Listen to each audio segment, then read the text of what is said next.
স্বেচ্ছাসেবক দল এর কোন নেতা যদি একজন 14 বছরের কিশোরীকে বিয়ে করতে না দেওয়ার কারণে যদি তার বাবা মা অথবা তার আত্মীয়কে হত্যা করার সাহস পায়, মনে রাখেন অভ্যুত্থান শুরু হয়েছে, অভ্যুত্থান শেষ হয় নাই।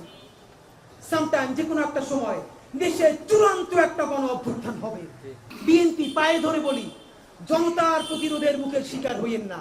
বিএনপির ভাইরা যেই শহীদ জিয়া বাকশালের পর নতুন গণতন্ত্র ফিরে আনছে, যেই খালেদা জিয়া 91-তে শুধু ভারত বাংলাদেশ নিয়ে যাবে এই সত্য কথা বইলা তুমুল ভোটে নির্বাচিত হয়েছে, সেই জিয়ার দল, সেই খালেদা জিয়ার দল বিএনপি আজকে সংস্কারের পক্ষে যদি কথা না বলে, আজকে বিচারের পক্ষে বড় মিছিলটা না করে, তাহলে আমরা সেই বিএনপিকে বলতে চাই, মনে রাখেন অভ্যুত্থান শুরু হয়েছে, অভ্যুত্থান শেষ হয় নাই।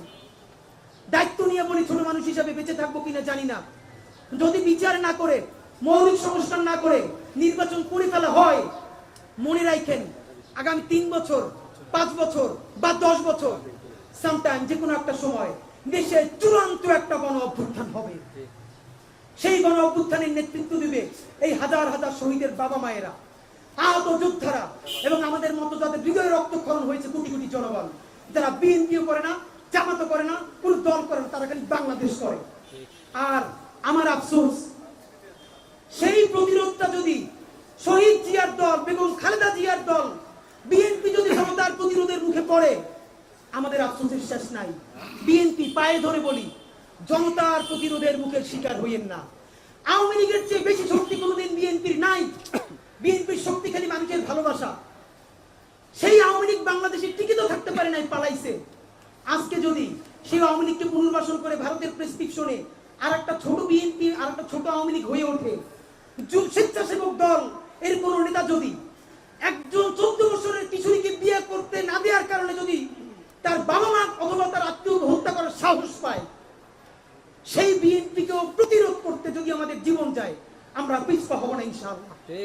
ভারতের সাথে গাদ্দারি করে যদি একই কারণে ক্ষমতায় জামাত আসে, সেই জামাতের বিরুদ্ধে তুমুল প্রতিরোধ আমরা করে তুলতে ইনশাআল্লাহ আমাদের 1 মিনিট চিন্তা করতে হবে না। বন্ধুরা আমার, সবাইকে বলতে চাই, যদি এই বিপ্লবকে আপনারা সাথে নেন, নির্বাচন করেন, সাথে আছি। আর নইলে আমরা নির্বাচন বয়কটের ডাক দিব, বলে রাখলাম। কেমন না, নির্বাচন কেন্দ্রে হামলা করব, সামনেও গিয়ে দাঁড়াবো না। এই যে 7,55,00,000, এদের মধ্যে কত পার্সেন্ট আপনাদের বিএনপি বা জামাতের? সর্বোচ্চ 5% যারা অ্যাক্টিভলি বিএনপি বা জামাত করে। 1 কোটি, তবু তো 5 কোটি। এই 5 কোটি মানুষ ক্ষোভে, দুঃখে, অভিমানে কেউ কেন্দ্রে যাবে না। নিজের কেন্দ্র নিজেরা করবেন, নিজেরা খাবেন। এই 5 কোটি মানুষ পরবর্তী বিপ্লব অভ্যুত্থানের প্রস্তুতি নেবে ইনশাআল্লাহ।